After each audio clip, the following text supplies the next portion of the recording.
como também nas palavras. Nós precisamos de dicionário para ver algumas palavras aqui. Eu deixei para vocês um vocabulário para vocês entenderem melhor. Dormes e o mundo marcha, ó pátria do mistério. Dormes e o mundo rola, o mundo vai seguindo. O progresso caminha ao alto de um hemisfério, quer dizer, hemisfério norte. E tu dormes no outro, o sono teu infindo. A selva faz de ti sinistro ermitério, onde sozinha à noite a fera anda rugindo. Lança-te o tempo ao rosto, estranho vitupério, e tu, ao tempo alheia, ó África, dormindo. Então aqui nós temos a palavra ermitério, né? Que é o lugar onde vivem os eremitas, as pessoas que resolvem se afastar do mundo. Então é um local distante. E a palavra vitupério, no terceiro verso dessa estrofe, que significa insulto, injúria. Desperta, já no alto atejam negros corvos, ansiosos de cair, de beber aos sorvos, teu sangue ainda quente em carne de sonâmbula. Desperta, o teu dormir já foi mais do que terreno, a voz do progresso, este outro nazareno, que a mão te estende e diz, África surge et ambula. Então ele rima, gente, a palavra sonâmbula, português, com a palavra ambula em latim. É claro que sonâmbula vem do latim também, né? Aquele que anda dormindo, né? Sono e a palavra ambula, ambular é andar.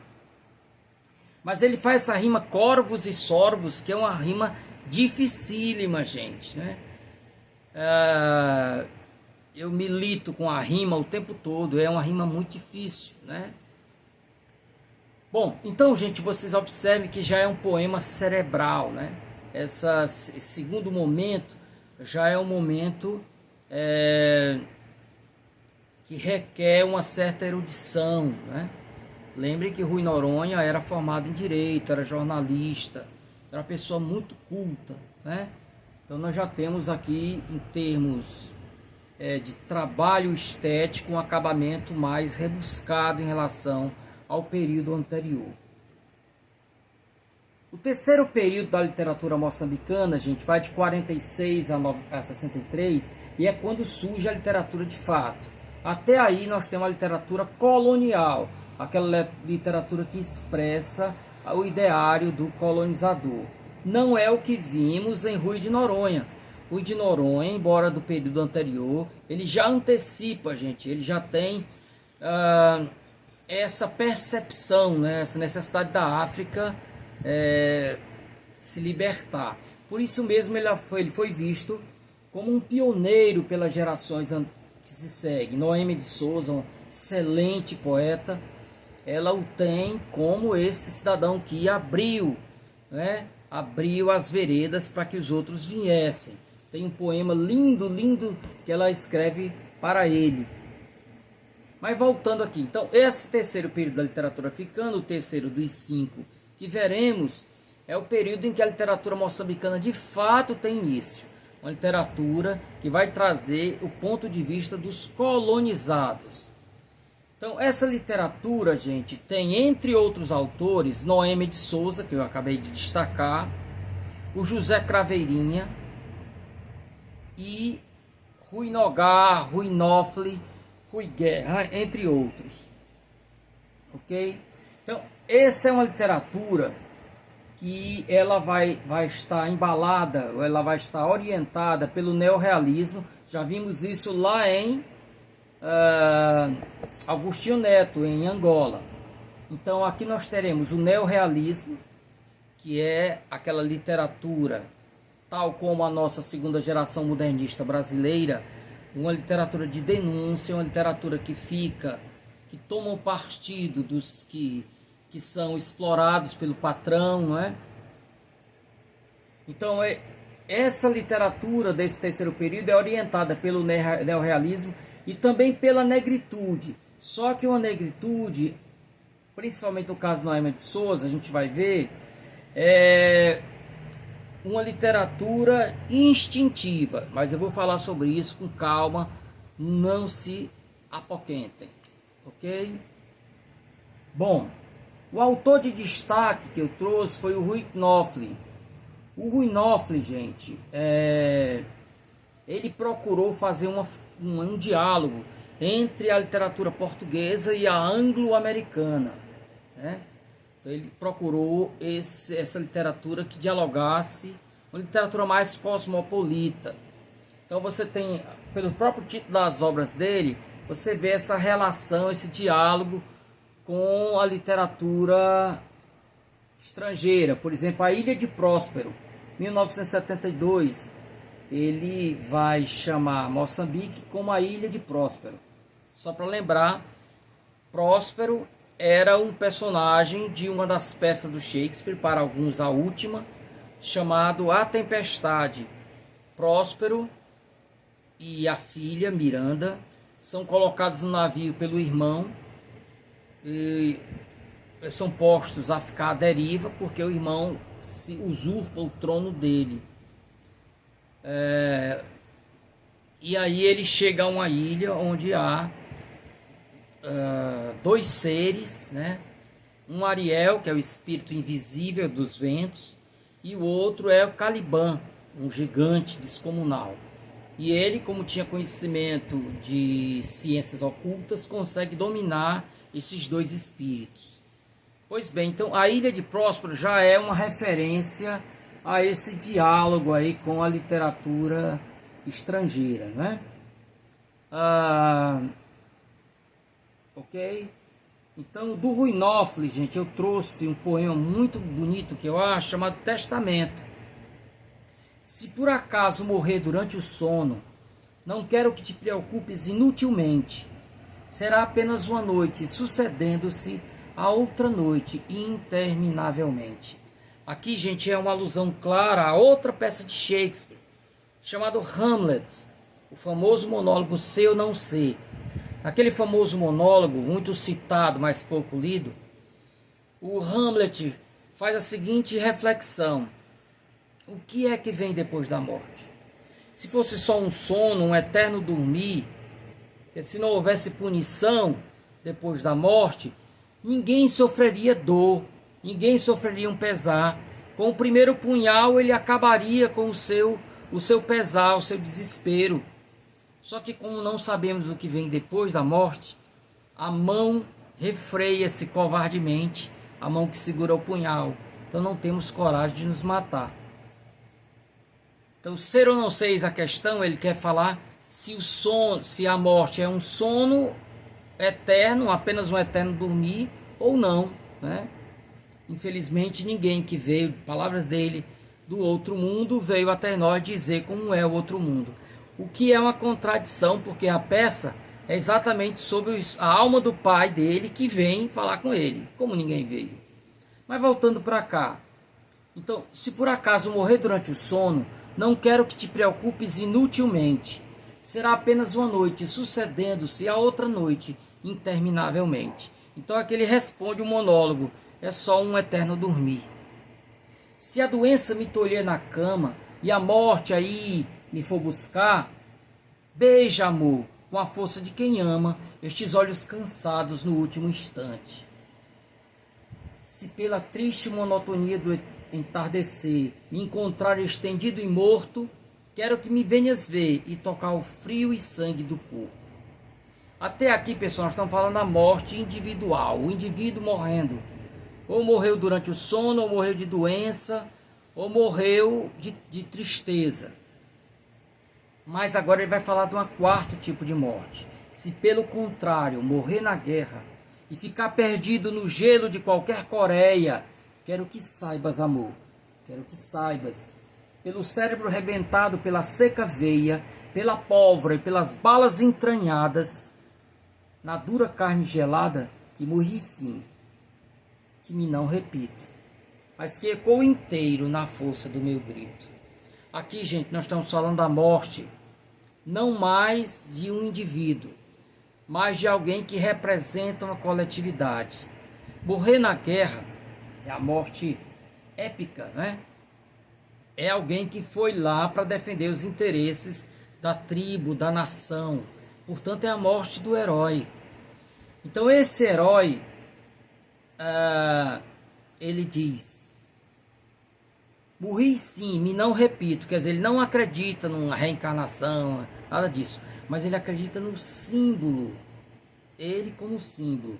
Ecoou inteiro na força do meu grito. Quer dizer, a bandeira que me levou à guerra, ela continua sendo hasteada, né? Então aqui você passa de um registro lírico, quando ele vinha falando de si, e ele passa agora para um registro épico, quando ele fala do herói de guerra, ok? Observem também, aqui e acolá ainda aparece uma rima, mas parece ser uma rima eventual, né? É um texto que predomina os versos brancos, então típico da modernidade. O penúltimo período, chamado de desenvolvimento, vai de 64 a 74. Corresponde ao período em que Moçambique esteve lutando contra o invasor português, buscando a sua libertação. Deste período, gente, data um livro fabuloso, maravilhoso.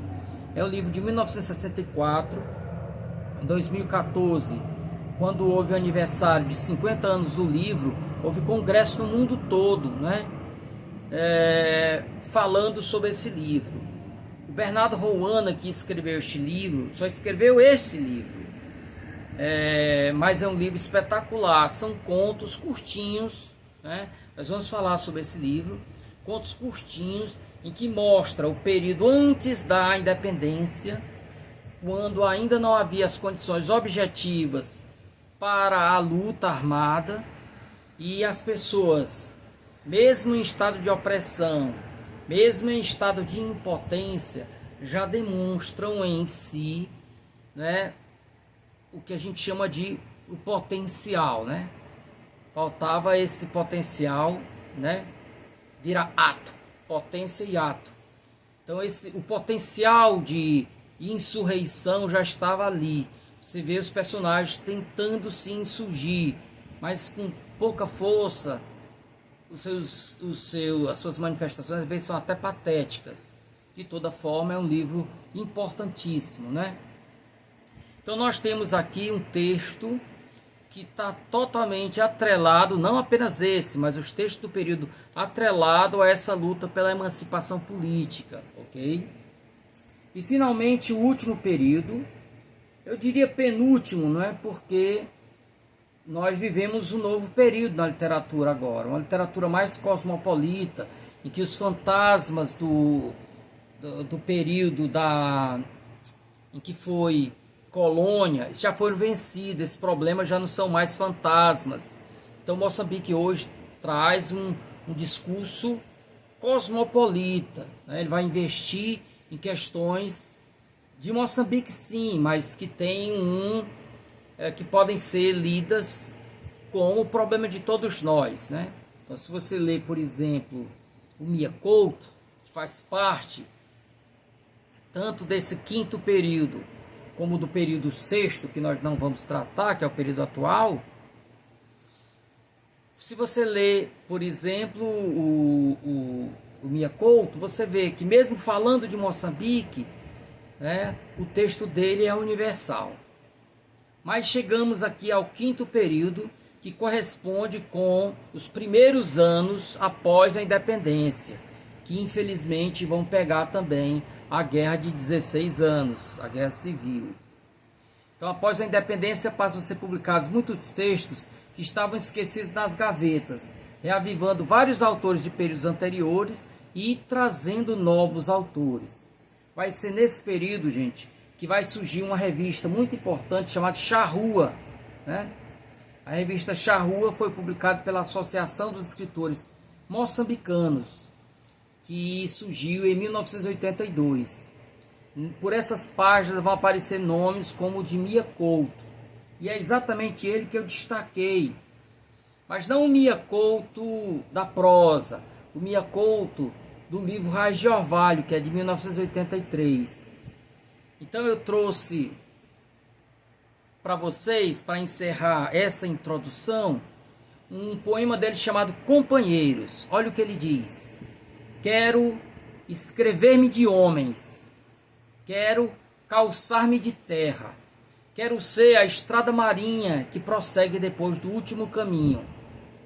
E quando ficar sem mim, não terei escrito senão por vós, irmãos de um sonho, por vós que não sereis derrotados.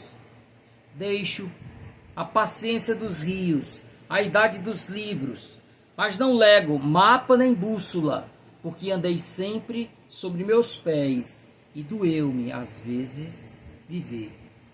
Hei-me de inventar um verso que vos faça justiça. Por ora, basta-me o arco-íris. Em que vos sonhos, basta-me saber que morreis demasiado, por viverdes e menos, mas que permaneceis sem preço, companheiros. Esse verso que inaugura aqui, quero escrever-me de homens, quero calçar-me de terra.